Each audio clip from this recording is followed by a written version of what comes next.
Honorifics are words or titles you can use to address someone.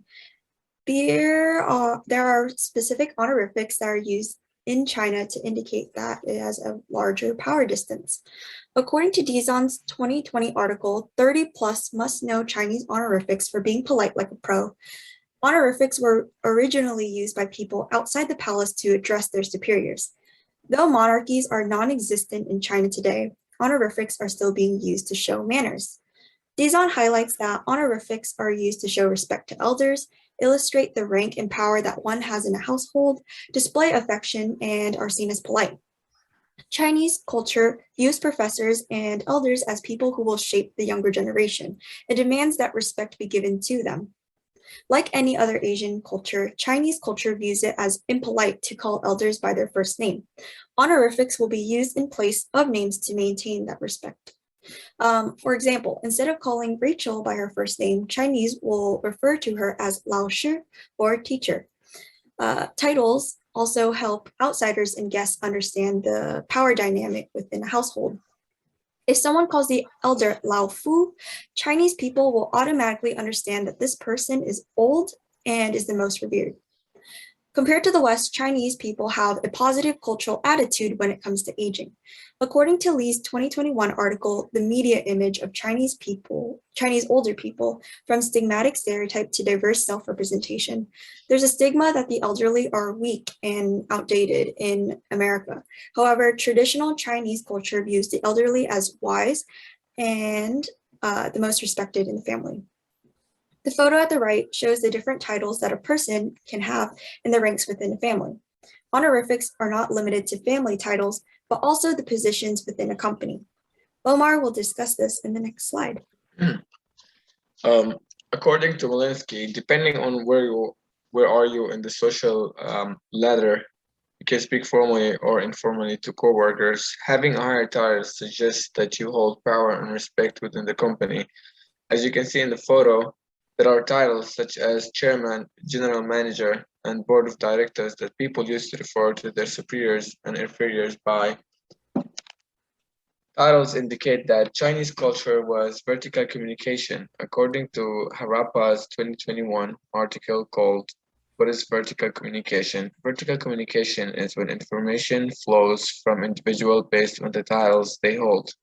Furthermore, emphasis on honorifics implies that this is a large power distance culture. Hastey in size scores Chinese culture 80 points on the power distance dimension. A high score on the power distance dimension indicates that people accept that there is inequality when it comes to distribution of power. Groth says that the individuals in these cultures openly acknowledge the authority one has over others, and subordinates obey directions from the higher rank. Amy will now talk about the nonverbal communication that exists in this culture. As you can expect, Chinese culture is a high context culture where people do not just solely rely on verbal messages, but also other things such as body language and gestures to physically communicate too. Pennsylvania State University says that some gestures mean something completely different than in American culture. For example, placing your finger to your mouth to shush someone like this is actually a sign of disapproval. A gesture like waving goodbye in America, kind of like this, where you point your hands down and pull towards yourself, is actually calling someone to come closer to you. You can also see photos of the gestures to the right of the slide. Eye contact is also something very important in communication.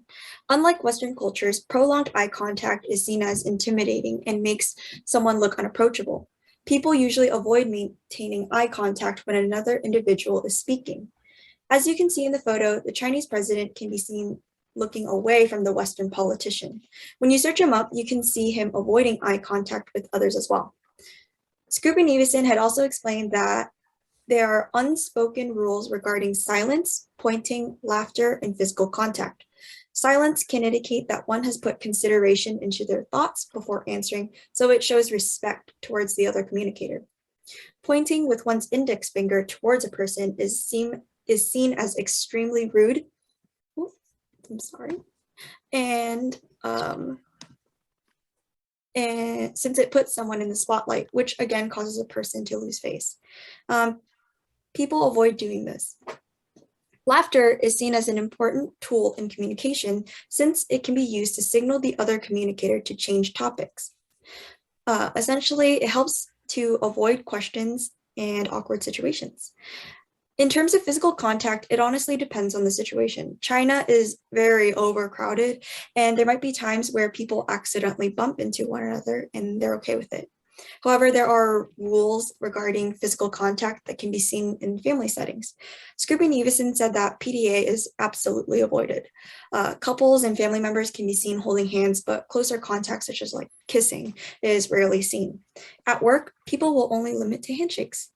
These examples directly show a few of the nonverbal and verbal communication that exists within the culture.